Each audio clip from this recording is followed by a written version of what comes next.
हम समझेंगे छंद क्रमांक 7 एवं छंद क्रमांक 8 का उच्चारण करेंगे।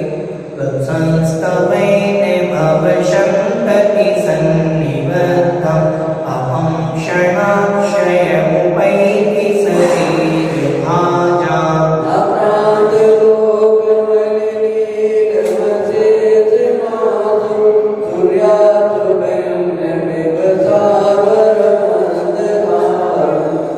देखिए, यहाँ पर आचार्य महाराज कह रहे थे कि आपकी जो भक्ति है वही मुझे प्रेरित कर रही है आपका गुणानुवाद करने के लिए। आगे कहा, हे भगवान, आपका जो मैं गुणानुवाद करने जा रहा हूँ उस गुणानुवाद की, उस स्तवन की महिमा क्या है? तो कह रहे हैं त्वत् संस्तवेन। त्वत् मतलब आपके, संस्तवेन आपके स्तवन करने से, आपकी स्तुति करने से, आपके गुणानुवाद करने से।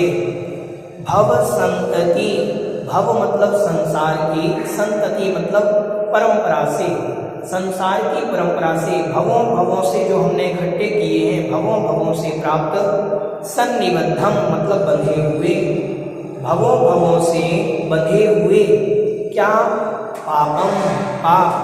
भवों भवों में जो हमने पाप बांध लिए हैं वह पाप त्वत्संस्तवेन आपके स्तवन से क्षणात्, क्षण मात्र में, क्षयम उपैति, क्षय को प्राप्त हो जाते हैं। क्षणात् क्षयम उपैति, क्षण मात्र में क्षयम, क्षय को, उपैति प्राप्त हो जाते हैं।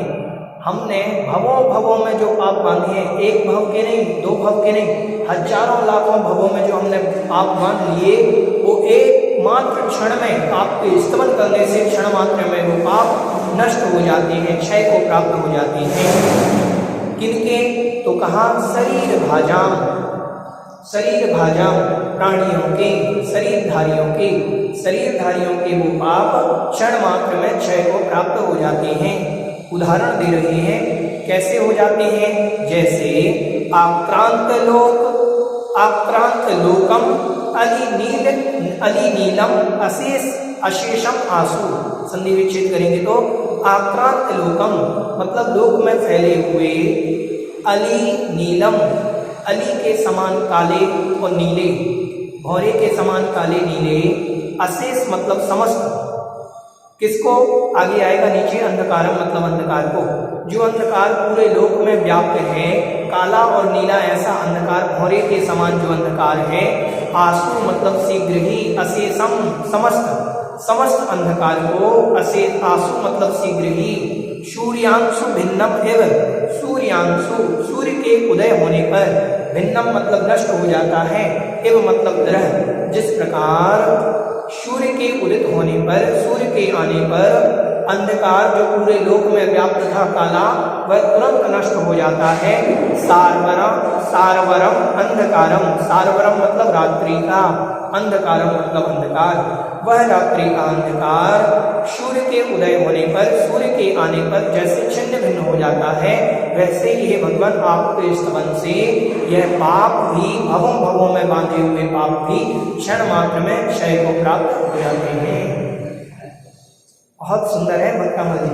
ओम ह्रीं सकल पाप पुष्ट निवारणाय, क्लीं महावीर शिकाय व्यवस्थाय, श्री विष्णुयाय अर्घ्यं ध्रुव पामति स्वाहा। छंद का उच्चारण देखेंगे। मद्वेति नाथ तव संस्तवनं महेद आरभ्यते तनुधियापि तव प्रभावात्।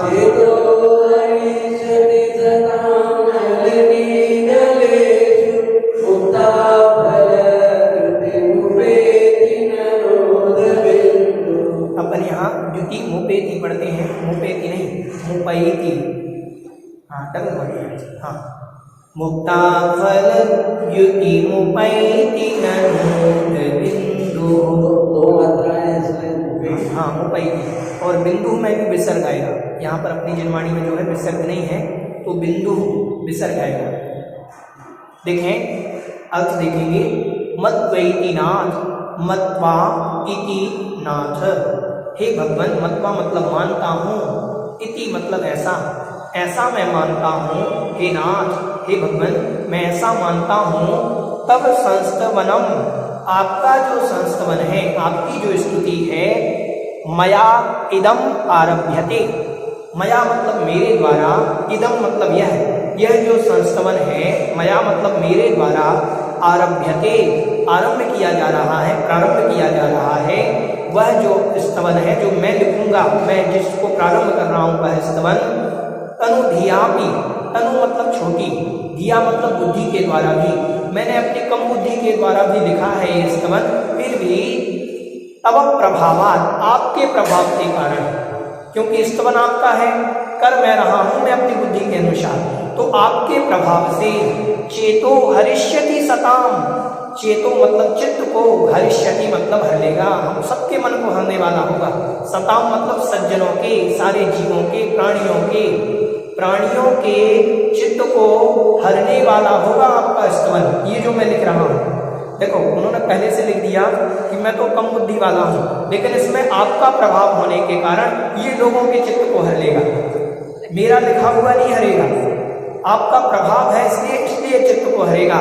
उदाहरण दे रहे हैं, जैसे नलिनी दलेषु, नलिनी मतलब होते हैं कमल, कमल के दलेषु मतलब पत्तों पर, जिस प्रकार कमल के पत्तों पर मुक्ता फलद्युति, मुक्ता फल की द्युति को, मुक्ता फलद्युतिम, तो मुक्ता फल की द्युति को, मुक्ता फल के समान कांति को उपैति प्राप्त करती है, कौन, ननूद बिंदु, ननूद मतलब कोष्ठी, बिंदु मतलब बूंद, जिस प्रकार आपने देखा होगा कमल का जो पत्ता होता है वो मोम की परत कहते हैं, उस पर मोम की परत चढ़ी होती है, उस पर पानी की बूंद डालो तो चमकती है, मोती की तरह चमकती है।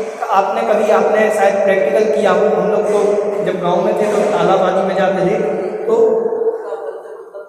मोती की तरह ननूद बिंदु, ओस की बूंद भी मुक्ता फल के समान चमकती है, किस पर, अगर कमल के पत्ते पे पड़ी हो, और वही बूंद अगर कीचड़ में पड़ी हो तो मिट्टी हो, वो मिट्टी में पड़ी हो तो कीचड़ बन जाएगी, लेकिन वही बूंद वही है, बूंद अगर कमल के पत्ते पे है तो मुक्ता फल की उपमा को प्राप्त हो रही हो, अगर वही बूंद मिट्टी पर है तो कीचड़ बन गई, अंतर है निमित्त का।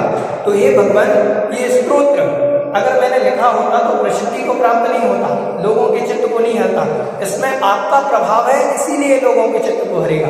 उदाहरण दिया कि निमित्त कौन है, आप हैं, समझ में आया। तो उन्होंने पहले से,